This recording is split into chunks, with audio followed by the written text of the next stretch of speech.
He is none other than Mike Holmgren here on the Rich Eisen Show. How are you, Mike? Yeah, I'm doing well, Rich. Happy New Year. Right back at you. Right back at you. You know, and I thought of you about this weekend because obviously with the Packers and the 49ers playing each other, many people clearly and obviously would associate you with Seattle, although those might be the millennials in this mix. You were hired by Bill Walsh to be Joe Montana's quarterbacks coach. Is that that is a true story, right? That is true, yeah. What in the world was that interview like, Mike? Well, I went in there and I was a San Francisco guy, and I'd always gone to as a coach. I'd always gone and visited the 49er training camp out in my area because I was there in the summer, and so I knew a couple of guys on the staff. And a friend phoned me and said the quarterback coach is leaving, Paul Hackett. He's leaving the 49ers. Why don't you apply for that job? I said, no, they're not going to. I've only been in college coaching for a couple of years, but he goes, no, really, why don't you try? And so I phoned a couple of guys, got the interview anyway. And I think it went well. Bill was great, and then he was very honest with me. He said, "Mike, I've got a couple guys in mind, and you had a great interview, but I got a couple guys in mind. If they want the job, then I'm going to go that way." So I said, "Okay, thank you." And for the experience, I thought I learned a lot. And then I was jogging one day at lunch at BYU, and the secretary says, "Hey, Mr. Walsh phoned. I said you were out jogging." I said, "What?" So I raced back, and long story short, he offered me the position, and it was really something to be able to go back to my hometown and coach, and not to mention have a pretty good quarterback to coach. Yeah, right. Yeah, it was special. Well, I always tell people Joe wasn't very good until I got there, though. Well, that's a good story to tell for sure, and it's interesting because right now we're talking about how Aaron Rodgers has taken to Matt LaFleur's coaching, or LaFleur has changed his style maybe to suit Rodgers. We're none of us are really at the granular level here, but what is that philosophy like? I mean, what is that like to be a coach with a guy that's already been there and done that, trophy in the case, and you show up? Obviously, the difference between position coach and head coach, but I'm wondering if we can draw a parallel here for those listening and watching. It's interesting. I when you brought up my time with the 49ers, I remember I've been at work there about 2 weeks, and Bill walked in and said, "Listen, Joe's coming over today. I want you guys just go get a Coke and get to know each other a little bit." And I was thinking the whole time, this guy's already won 2 Super Bowls. He's MVP of the league. What in the world can I teach him? Or how is this going to work? And Joe came in, and we started walking down the hallway, and he goes, "Mike, before we go any farther, listen, I want you to coach me hard, quote unquote. I want you to coach me hard. If I'm doing something wrong, you tell me. If you want me to do something, I'll listen." And right away, it changed everything. My anxiety or any anxiousness I had, went, and he was great that way. And it kind of set the tone with how I could approach quarterbacks, all the quarterbacks I ever coached in the NFL. And there was a great player who did that. And I think Aaron, the quarterback, whoever the coach is, and the quarterback like an Aaron Rodgers, you have to have trust in each other. You have to believe in one another. You have to kind of click or have some sort of a moment there where you're going, okay, I'm with you and you're with me. And that appears to have happened this year.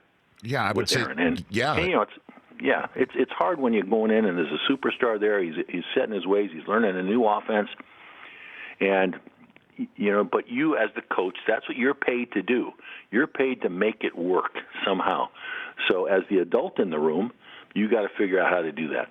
And then I'm wondering what you could tell me how it was for you as a first-time head coach in the NFL to walk into Lambeau Field. You're now the head coach of the Green Bay Packers. You're technically a descendant of Lombardi here at the position, and what LaFleur might have been going through on that front this year, Mike. Well, you know what, Rich, and I probably, we've known each other a long time. I probably have told you this story before, but when I went to interview there, I walked into the lobby, the old lobby there, and they had a collage of Bart Starr and Coach Lombardi and all these pictures all over the place. And I went, wow, here I am. I'm interviewing for this job. And then when I got the job, then it was kind of business as usual. And I kind of knew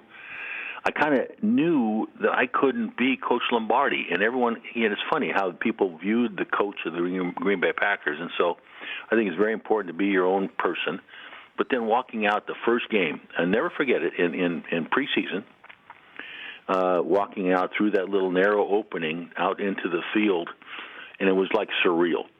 And I thought it was okay to enjoy the moment. This is pretty cool. I said to myself, I don't know exactly how I got here, but this is pretty cool.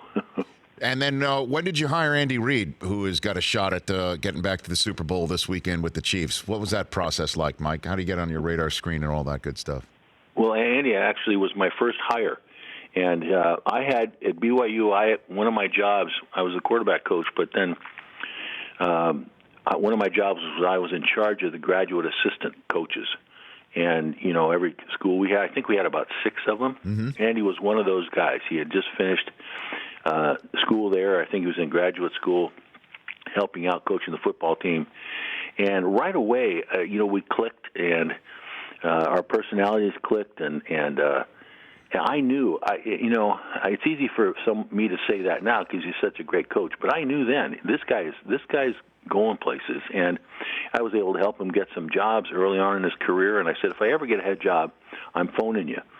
And that's what I did, and he was the first guy I hired. And he goes, don't tell him how old I am, because he was young. I said, well, they're going to find out. I mean, so I just texted him the other day, and I said, listen, yeah, I'll be honest with you. I hope he goes all the way. I'm really pulling for him. But I said, you really, congratulations, go get it, keep your head down, and just go. But I said, you got to do something about your mustache. It's really a little over the top. Well, I mean, you can also speak from experience on that front, right? About how to maintain and but because at least mine is a little controlled. I mean, I said, you got to do something. And he goes, you know what? He texted me back. I did look at my press conference. It is a little bushy. I got a little. Well, I mean, I guess he's focused on other matters. Mike Holmgren here on the Rich Eisen Show. What has he done to the offense that obviously? That when you strip it down, whatever he's doing right now, it can be boiled down to a lot of the stuff that you were doing with San Francisco and brought to Green Bay, and him seeing taking a little bit here from a little bit from there, maybe from his own experiences. But what we're seeing from Kansas City right now, and praising for its innovation and its diversity, I'm wondering what you're seeing, Mike. Well, you know what? I phoned him or texted him, and I said, or maybe it was a phone call at the beginning of the season. And I said, you know what? You got a great team. Good luck, blah, blah, blah. I said, but you've forgotten everything I've taught you. I don't recognize anything that you're doing out there. And he laughed, and he goes, no, actually, if we sat down, we're doing a lot of the same stuff. It might be disguised a little bit, but it's a lot of the same stuff. And the more I watched his team this year, mm-hmm. It is. Has special emphasis on their great tight end. They use him a lot.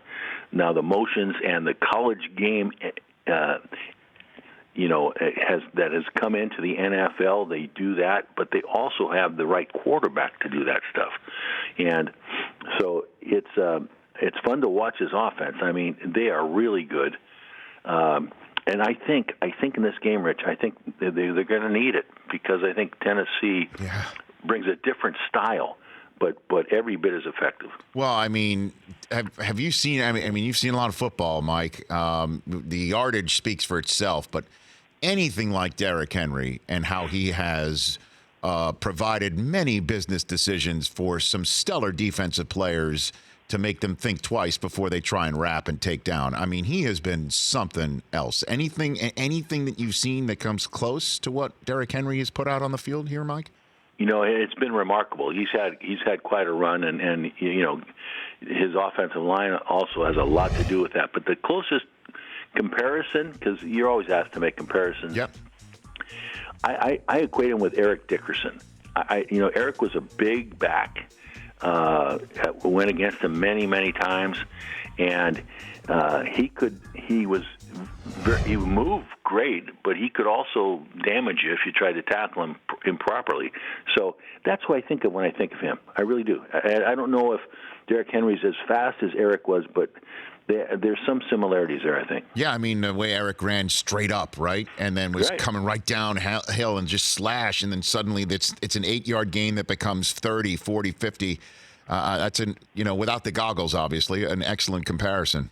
Yeah. You know, I mean, it's just been something else. Ask the poll question of Mike Holmgren, Chris Brockman. I'd love to get his thoughts on that subject. Yeah, Coach, which Super Bowl matchup do you think that we're going to get? Chiefs-Packers, Chiefs-Niners, or Titans-Packers, Titans-Niners? What do you think? I think the games are all going to be closer than people think, but I think it's going to wind up to be the Chiefs and the Niners. I think they're going to be great football games. I can't wait to watch them. Now that I don't have any skin in the game and I don't have any stress to deal with, I can sit back and have a little lemonade and watch the games. I like it. Very good. You know, Chris, Mike is famous for a lot of things, but he's not as famous as I'd like for the 40-yard dash that I run every year and is now for charity. I would not have done it a second time. I did it once, and I had no real plans to do it a second time until a certain coach of the Seattle Seahawks saw me at the Combine the next year and said, "You've got to do it again." That's correct, Mike, right? Isn't that true? That is absolutely correct. And I applaud you for doing that. But, Rich, I'm a little older than you are, a lot older than you are. Yes. I have to just warn you now, the muscles, they tend to tighten up just a little bit as you get a little bit older, so be careful. Yeah, I know. Stretch funny. before the run. You told me that when I was much younger, too. That very year you said have the training staff ready if you're going to do it again. But you really, I'm serious, Mike. You were like, I remember walking into the old RCA Dome through, that revolving door where you'd felt the burst of air come through because of the way that they would prop the stadium up with the air conditioning. And you came up to me, you're like, "You can do that run again, are you?" I'm like, "I don't know." And you were like consistent. Oh, no. No, you're like one of my players. I said, "Yeah, you're going to do it. You're going to get this thing done." And you said, "Okay." I did. I did. And year after year, you've always been such a great supporter on that, Mike. So thank you. I appreciate the call, too. All right, bud. Anytime for you. Okay, thank you. Appreciate that. That's Mike Holmgren. For more of The Rich Eisen Show, tune to Audience Channel 239 on DirecTV for free on BR Live or download the Rich Eisen Show app.